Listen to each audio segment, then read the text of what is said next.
hari ini saya selaku kuasa hukum dari Baratu Meta, saya dengan Maji Ahmad. Hari ini agendanya untuk kita memberi kabar kepada media bahwa dari permasalahan klien kami dengan saudara Yogi Rinaldi Fauzi, dari laporan yang kita telah laporkan dari Polres Jakarta Timur ya pada tanggal 21 Maret 2025 kemarin, sekarang sudah diputus oleh Pengadilan Negeri Jakarta Timur, di mana saat itu kami melaporkan pasal 44 PKDRT, penghapusan kekerasan dalam rumah tangga, di mana klien kami Baratu Meta menjadi korbannya. Ada memar dan ada luka tusuk yang saat itu dilakukan oleh saudara Yogi Rinaldi ya. Di hari ini kami telah menerima putusan dari Pengadilan Negeri Jakarta Timur, di mana saudara Yogi telah putus dan diputus oleh hakim selama 7 bulan. Itu yang sudah diputus hakim, dan pada tanggal 6 April apabila dia tidak banding maka akan ingat ya. Menurut saya juga terima kasih kepada jaksa yang sudah memilih pasal 44 Undang-Undang PKDRT 23 tahun 2004 ayat 1 ya, di mana itu ancamannya kan 5 tahun penjara dan denda 15 juta rupiah. Di mana ada pilihan jaksa saat itu dipilihkan juga ke pasal 4 yang cuma 4 bulan. Tapi jaksa tetap melaksanakan sesuai dengan instingnya dan bukti-bukti yang ada untuk menuntut dan mendakwa secara pasal 1 ya, yang ancamannya 5 tahun penjara seperti itu. Ya, Mas sendiri diputus berapa tahun?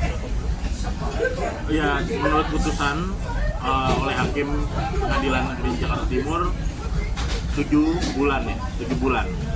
Iya, seperti itu. Rendah ya, Pak?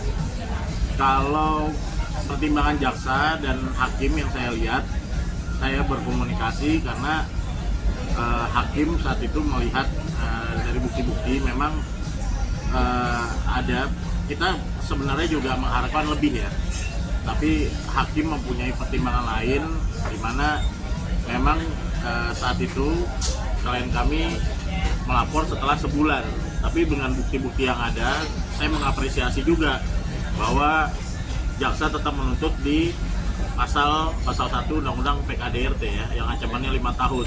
Tapi kan hakim yang memutuskan, ya kita tidak mau bicara ke ranah itu. Minta gimana nih melihat putusan 7 bulan dari yang 5 tahun, ngerasa kakak sendiri yang mengalami kejadian tersebut ya, maaf ya kak, mengulang lagi nih.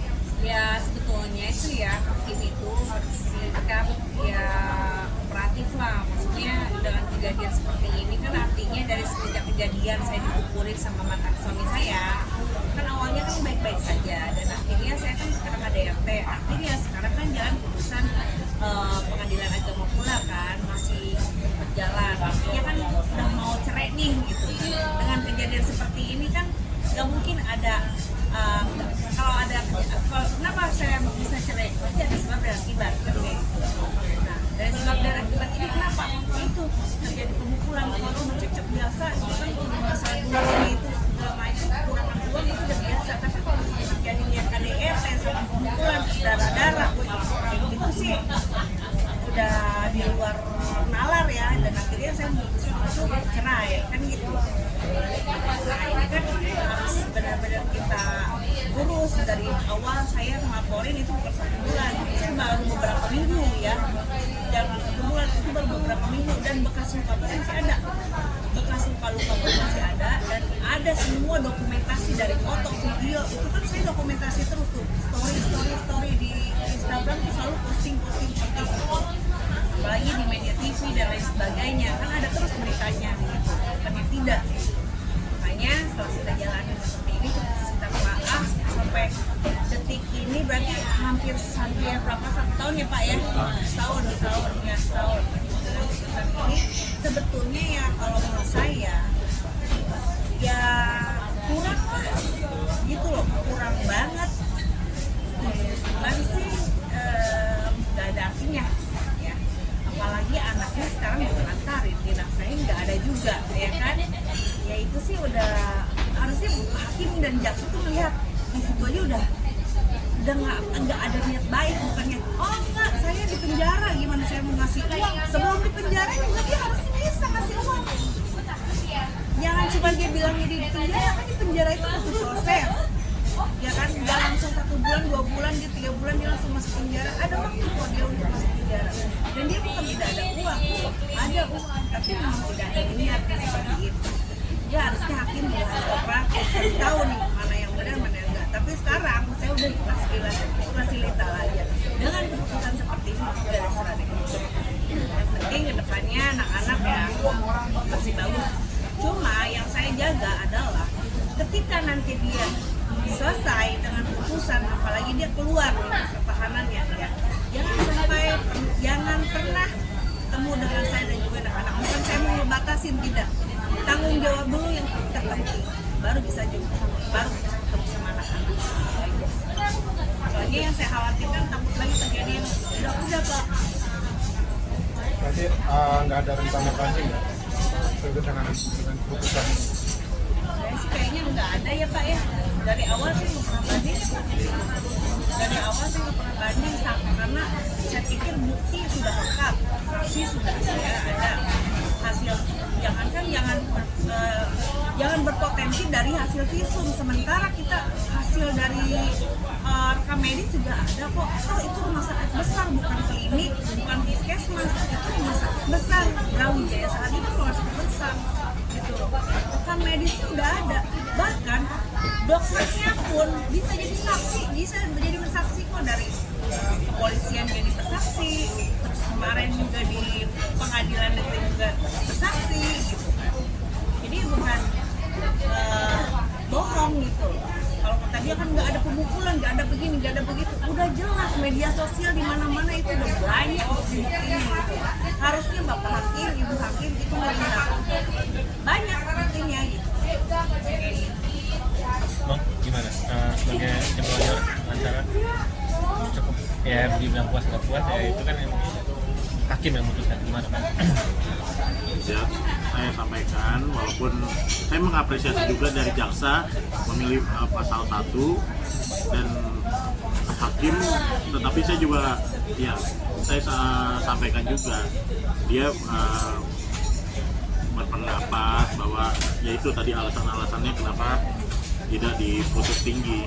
Tapi kita akan telah kembali apabila saudara Yogi saat keluar tidak menafkahi anak, tidak ya abai terhadap anak, kita akan cadangkan hak hukum untuk melaporkan penelantaran anak ya.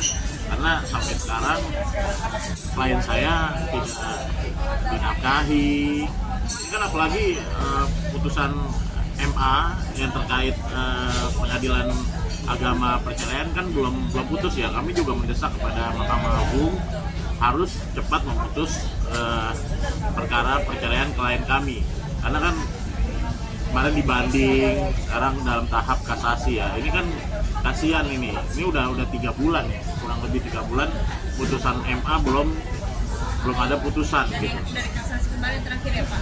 Iya betul, dari banding dan kasasi belum di kasasi ini belum ada putusan. Kemarin juga kami melalui tim lawyer juga telah mendatangi Mahkamah Agung dan belum diputus. Memang kita juga selalu melihat secara online ya putusan klien kami ini di Mahkamah Agung yang ternyata udah lebih dari 3 bulan ini belum putus ya, seperti itu.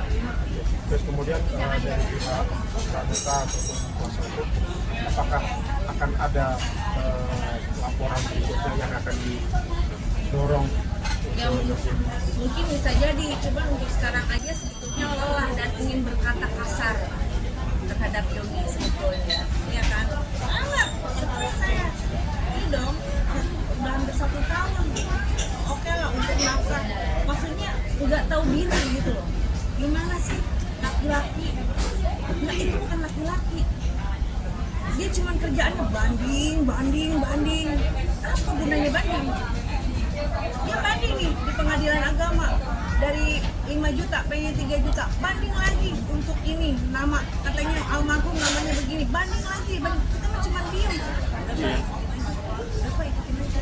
Malah hasilnya malah diperkuat ya sama pengadilan tinggi Iya malah kemarin. diperkuat, cuman apa sih gunanya banding? Jadi makanya saya bilang kalau emang lo nggak ngerti hukum ya sudahlah, jangan kemana-mana, itu aja udah kelihatan banget di polanya, kelihatan banget kalau misalkan itu ya kita udah bisa baca sih, seharusnya juga pembahasan ini juga bisa lihat gitu.